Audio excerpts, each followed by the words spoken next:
Magandang araw po sa ating lahat, mga kaparmer, mga ka-TH din. Ang ating TH ngayon, hindi tungkol sa mga bagay. Ang treasury natin ngayon, yung buhay na walang hanggan naman, paano natin makuha.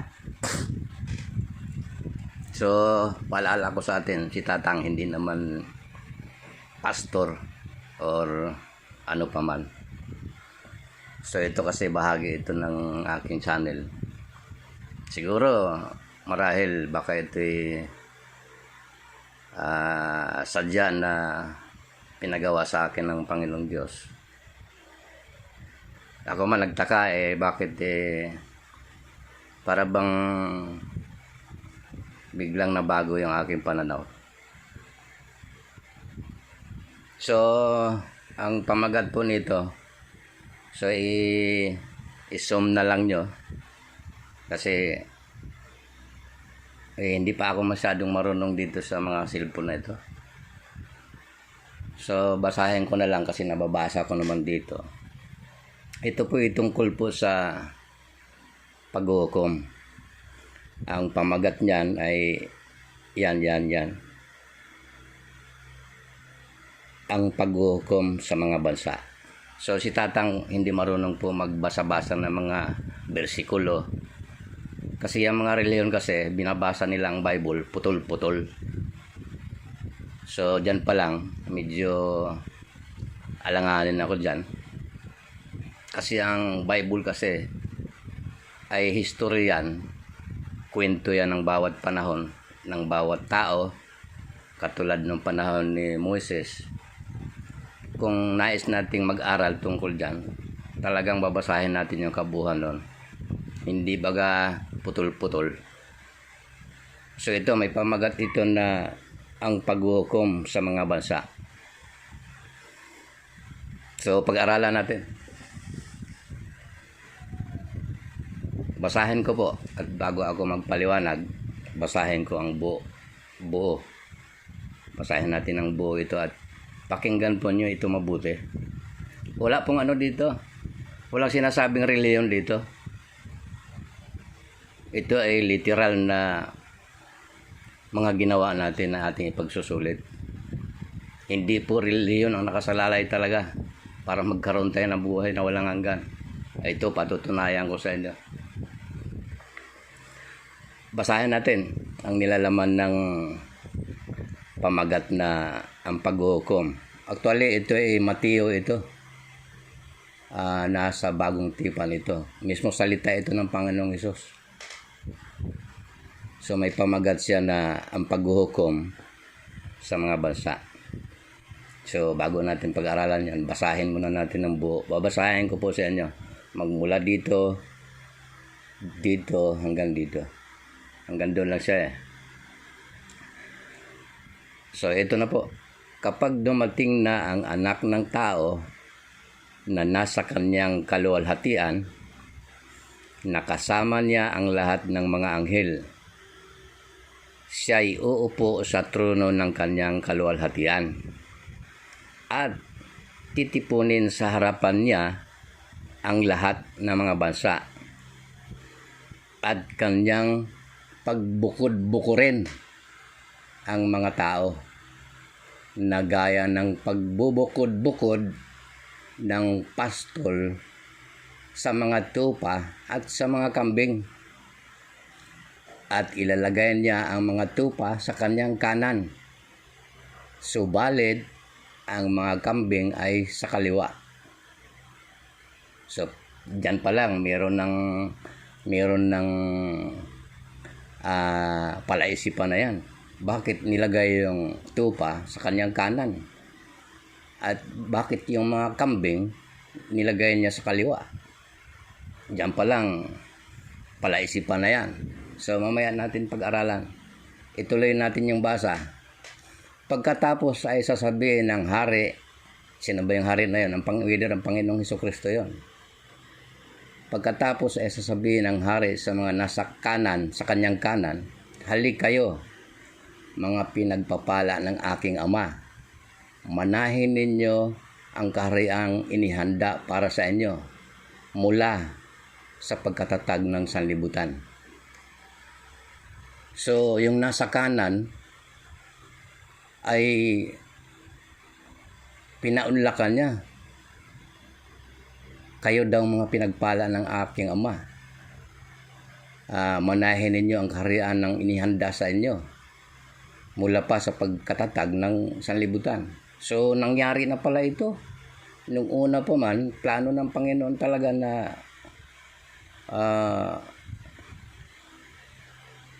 kaya tulad ng sinabi ko, yung Biblia, buo na yan, nangyari na yan sa Panginoon. Ngunit sa atin, hindi pa, malayo pa. Pero sa Panginoon, close story na yan at naganap na sa Kanya yan. Okay, tuloy natin. Bakit yung nasa kanan ay winelcome ng Panginoon na pinatuloy sila doon sa manahin daw nila yung kaharian na inihanda sa kanila. Ito na, sapagkat ako'y nagutom at binigyan ninyo ako ng pagkain. Ako'y nauhaw at binigyan ninyo ako ng inumin. Ako'y taga-ibang bayan at ako'y inyong pinatuloy. Ako'y naging hubad at inyong dinamitan. Ako'y nagkasakit at ako'y inyong dinalaw. Ako'y nabilanggo at ako'y inyong pinuntahan. At pagkatapos ay sasagutin siya ng mga matuwid. So pagkatapos magsalita ng Panginoon ng gayon, pagkatapos ay sasagutin siya ng mga matuwid na nagsasabi, Panginoon, kailan ka namin nakitang nagutom at pinakain ka namin, o uhaw at binigyan ka ng inumin? Kailan ka namin nakitang isang taga-ibang bayan at pinatuloy ka, o hubad at dinamitan ka? At kailan ka namin nakitang may sakit o nasa bilangguan at dinalaw ka namin? At sumagot ang hari at sasabihin sa kanila, katotohanan ang sinasabi ko sa inyo, yamang ginawa ninyo ito sa isa sa pinakamaliit sa mga kapatid kong ito, ay sa akin ninyo ginawa. At pagkatapos ay sasabihin niya sa mga nasa kaliwa, lumayo kayo sa akin, kayong mga sinumpa.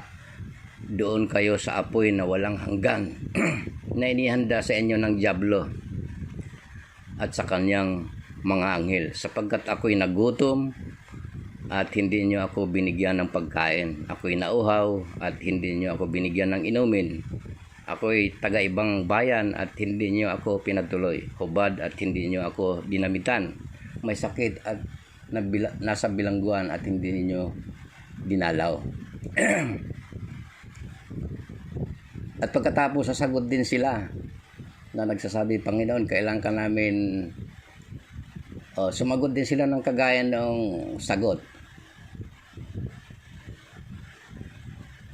At sila'y sasagutin niya na nagsasabi, katotohanan ang sinasabi ko sa inyo, yamang hindi ninyo ito ginawa sa isa sa pinakamaliit na ito, ay hindi ninyo ito ginawa sa akin. At ang mga ito'y mapupunta sa walang hanggang kaparusahan. Ngunit ang mga matuwid ay buhay na walang hanggan. So yan po. Mangyari din sa mga may Bible, ito po ay Mateo.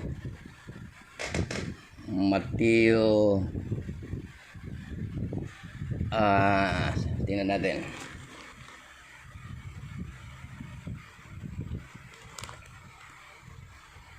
Mateo 25 po ito. Doon sa simulan nyo doon sa 31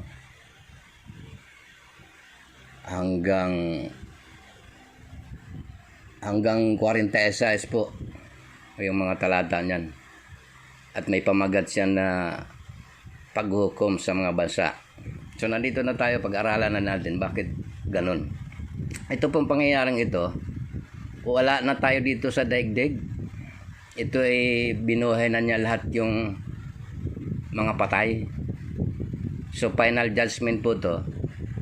Hindi ito judgment na ano yung mga parusa dito sa mundo natin, yung mga kung ano-ano mga pestilence, mga trahedya na mangyayari. Hindi na po ito, labas na po ito doon.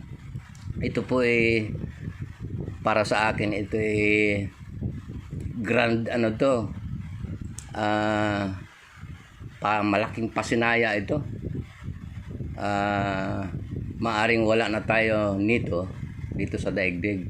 Ito ay ano na po ito, para bang graduation na ito, coronation time ito, na magbigay siya ng ng pinaka magandang gantimpala para sa mga taong sumunod sa kanya at gumawa sa mga bagay na ito. So dadako na naman tayo dun sa mga reliyon. Labas po talaga ang reliyon dito, kasi kaya tayo magkaroon ng buhay na walang hanggan dahil po sa ating ginawa. Hindi naman po sa kung ano pa. Napakalinaw po yung sinasabi riyan. So nagutom ang Diyos. Sabi niya, nagutom ako at ako inyong pinakain. So pag-aralan natin ngayon, ano ba yung kagutuman ng Panginoon doon? Pwede po yung literal, pwede po yung spiritual. So yung katulad ng ginagawa ko ngayon, ay maaaring ang marami sa atin nagutom na sa spiritual. Ito po, pagkain po ito ng ating spiritual. So bukod pa sa ginawa natin na literal na nakakita tayo na naghihirap sa buhay, sa mga lansangan na kailangan natin silang bigyan ng pagkain. So yan po literal, pero nakatala sa Panginoon yon. Kaya napakalinaw yung sinabi niya dito, sapagkat ako'y nagutom at binigyan ninyo ako ng pagkain. So kailan ba natin nakitang nagutom ang Panginoon? Hindi naman eh. Kaya sumagot siya doon sa huli, sabi niya, ang sino man sa inyong gumawa nito sa pinakamaliliit ko ng mga kapatid. Kasi ang tawag kasi sa atin ng Panginoon, mga kapatid lalo na tayo mga kapatid tayo sa pananampalataya. Kung mananampalataya tayo, magkakapatid tayo. So yung pagiging mahabagin natin, magkaroon tayo ng pusong mahabagin na madali tayong maawa. Pasalamat kayo doon kasi pinagkaloob sa atin ng Diyos yon. Isa yun sa karakter ng Panginoon, na mapagmahal, mapagunawa, ganon. Pero ang Panginoon nagpaparusa din sa mga taong ayaw magbago. Ay katulad na nga lang nung yung mga nakita natin ng mga trahedya, katulad nung bansang Japan, pinatamaan sila ng hindi po yun ang sabi ng mga eksperto, natural disaster. Pero kung pansinin natin, palakas ng palakas yan. Yung sinasabi ng Bible na uulan ng 100 kilong yelo, pansinin nyo, umuulan na ng yelo, mga halos kasing laki na ng 25. So palaki ng palaki yan. So paluba ng paluba yan. Ituloy natin yung dito kasi mahalaga ito. Ito yung mga ginawa natin na mag-aani tayo ng yung reward sa atin. Ito ang tawag ko dito, awarding ceremony ito. Wala na tayo dito sa lupa. So magsusulit talaga tayo. Yan yung kaya ang pinamagatan siyang ang paghuhukom sa mga bansa. Pero hindi po ito literal na hukuman. Wala na tayo dito sa lupa noon. Iba yung paghuhukom na literal. Ito po spiritual po ito. So yun, napakalinaw po kung kaya tayo magkaroon ng buhay na walang hanggan sapagkat siya ay nagutom at binigyan niya tayo ng pagkain. Yung pagkain po na yun, spiritual yun, saka literal. Maaring iba sa atin nangaral, nagpaalala tungkol sa Diyos. Pagkain spiritual po yun eh. At yung literal noon, yung literal natin na pagtulong doon sa mga maliliit, yung alam natin na talagang kailangan tulungan, yun po yun. So nagutom siya, atin siyang pinakain. Ako'y nauhaw at binigyan niyo ako ng inumin. So dalawa na naman po ito sa aking pananaw, isang literal, isang spiritual. So yung pagkauhaw niyang yun, doon sa literal, meron halimbawa dumaan, nauuhaw, nakikiinom, binigyan natin, literal po yun na nagbigay tayo. Pero yung spiritual dito po, yung ano natin, lalo na sa sistema ng ating batas, ang pagkauhaw ng Panginoon dito siguro sa justice natin. Yung bang madalas pa nga yung mga mahihirap yung nakukulong eh.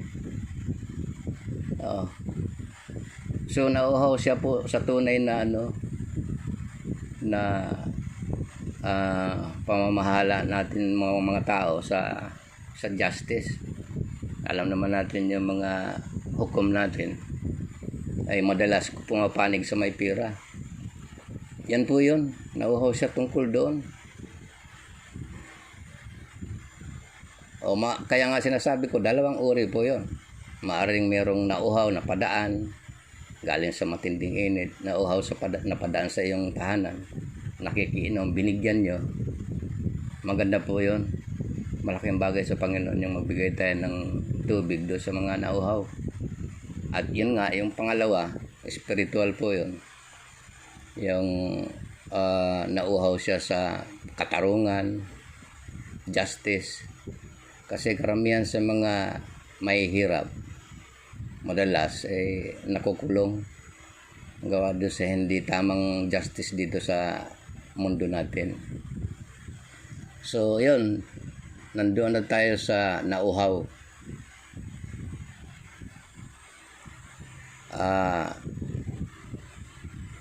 Ito, ako'y taga-ibang bayan at ako'y inyong pinatuloy. So ito po, maaring literal lang lahat itong mga ito. Maaring may mga tao na naligaw o kailangan silang kupkupin. So tinanggap natin sila, pinatuloy natin sa tahanan natin. Literal po yun na nangyari, na tinanggap natin kasi karamihan sa atin mga tao, pagka mayroong ganyan, tinataboy pa natin. So yung mga bagay na yan, pagka nagawa natin, automatically sa Diyos natin ginawa. At naging hubad ako at inyong dinamitan. Yan po, yung mga maralita natin kababayan. At pagka mayroon lang din tayo, nakita natin sila ng mga hubad, mga walang damit. Mahalaga po yun, yung bigyan natin sila ng mga kasuotan. Ay yan po meron akong mga pinaglumaan, mga lalo na doon sa mga hindi na ginagamit. Binibigay ko na lang po doon sa mga katutubo. At ako yung naging taga-ibang bayan at ako yung pinatuloy. Yan po yun, mga dayuhan. At hindi lang doon sa maliit na espiritu na yon. Alam niyo yung nangyari sa ating bansa nung naging dayuhan yung mga taga-Israel noong World War II.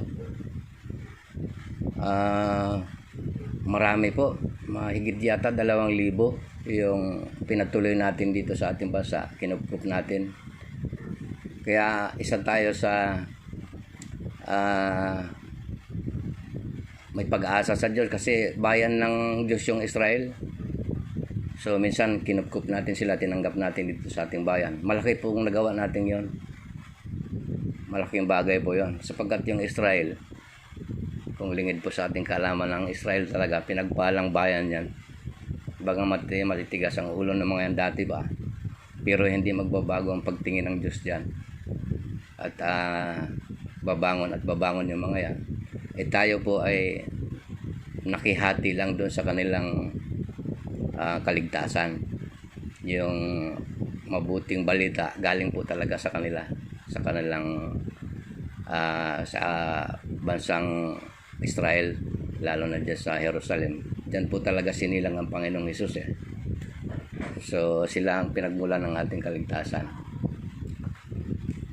So yung ako'y nagkasakit at ako'y inyong dinalaw. Yan po, mahalaga din yun, yung ginagawa natin, mga nagkasakit, mga nasa ospital. Kung meron lang din tayo, huwag po tayo mag-atubili na tumulong. Alam nyo kung bakit si Tatang nag-uukay ng kayamanan? Kung sakasakali. Yan po ang damdamin ko para maitulong po dyan, hindi naman sa akin. Yan po ang hiningi ko sa Panginoong Diyos na kung mayroon pa man dyan sa ilalim ng lupa, sana ibigyan niya sa akin, sa atin. At malaki ang magagawa po noon, lalo na sa panahon natin ngayon. Maraming naghihirap.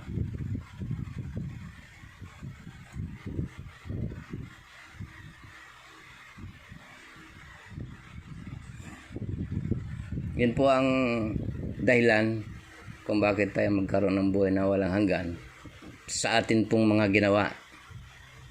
Ngayon, kung hindi natin nagawa itong mga bagay na ito, ganun din yung sinabi niya sa huli,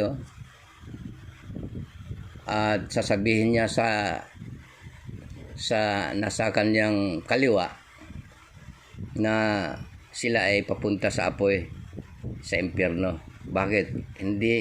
Dahil hindi nila ginawa yung mga gayon, yung nagugutom. Yan po, hindi ko na lang binasa, pero understood naman natin yan, na inulit lang din kung ano yung doon sa mga matuwid, yung nasa kanan saka yung nasa kaliwa. So dalawa lang po. So yung mga mayayaman, marami kasi tayo ngayon ng mga billionaire, yung iba halos trillionaire na nga. Kung i-convert natin yung mga pera ng mga mayayaman, ay baka sa piso, baka trillionaire ang mga yan. Pero ano ba ginagawa ng mga yan? Wala naman So ang ginagawa nila, at tinan nyo, pansinin nyo yung Dubai, napakayaman na bansa yan. Nandyan lahat yung mga mayayaman. Ano ba ginagawa ng mga yan? Ayan pong mga yan ay puro satisfaction everyday yung ginagawa ng mga yan. Mga kung ano-ano na, alam natin yan. Pagka isang bilyonaryo ang tao, ay talagang yan, wala nang ginawa yan kundi nagpapasasa sa kanilang yaman. So yan po, sa mga may Bible dyan, ito po ay Matthew 25 31 hanggang 46, hanggang 46. May pamagat siya po na ang paghukom sa mga bansa. So si Tatang po hindi mahilig magbasa ng tawag dito, yung putol-putol. Kailangan kasi nating basahin ng buo yan.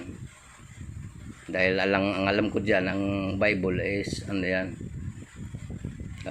istorya yan ng Panginoon. Magbuhat kay Moses, yun, kailangan basahin yung buo, ano ba nangyari doon sa panahon ni Moses. So yung panahon na yun kasi sinakop sila ng ng Babylonia at nangalap din sila, naging alipin ng Egypt yung Israel noong time na isipin mo 400 years silang inalipin nung Egyptian, nung Egypto. At yun nga ang malupit doon, yung si Paraon. At pinahirapan sila ng matagal doon, puwersahan yung trabaho. At doon nga si Moses nagkaroon ng leadership doon sa panahon na yun. So Ang Bible po ay malinaw na historian. So kailangan natin basahin yan ng buo. Tapos pagkatapos ni Moises, yun na yung panahon ni Noah, panahon nila Abraham. May kanya-kanya pong historian.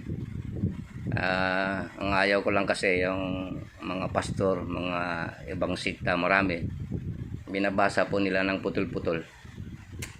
So may mali na doon. Sino bang gumawa noon? Kundi ang mga reliyon po ang gumawa ng mga ganyang putol-putol. Dito naman sa Bagong Tipan, yan may kanya-kanya po siyang may kanya-kanya siyang pamagat na dapat basahin ng buo. Yan, katulad yan ang paghuhukom ng mga bansa. Pagkatapos niyan, yun na ang balak laban kay Jesus. Yan, may mga pamagat po yan. Kailangan basahin yan ng buo bawat salaysay. Yan po yung gusto ni Tatang, hindi yung magbasa ng putol-putol. Ay parang nilinlang natin yung tao yan. So dyan sa nabanggit, yung awarding ceremony na ito, ang palagay ni Tatang dito ay wala na po tayo dito sa mundo na to. Maaring binuhay na yung pati yung mga patay. Kasi ultimate judgment ito. Ultimatum na para tayo yung magsusulit. So yan po malinaw. Wala pong nakasulat na reliyon yan. Paghuhukom to sa mga bansa, kahit Pilipinas, lahat ng bansa magsusulit ayon sa kanyang ginawa. So ganun po ka tawag dito, ganun ka accurate yan. Mangyayari din po itong mga ito. At para sa akin, ito po ay final judgment to. Wala na tayo dito sa daigdig na ito. Hindi ito paghuhukom na yung mga bansa ay paulan na ng apoy. Mga tapos na po ito mga ito. Ano na ito talagang nasa ruro po ito ng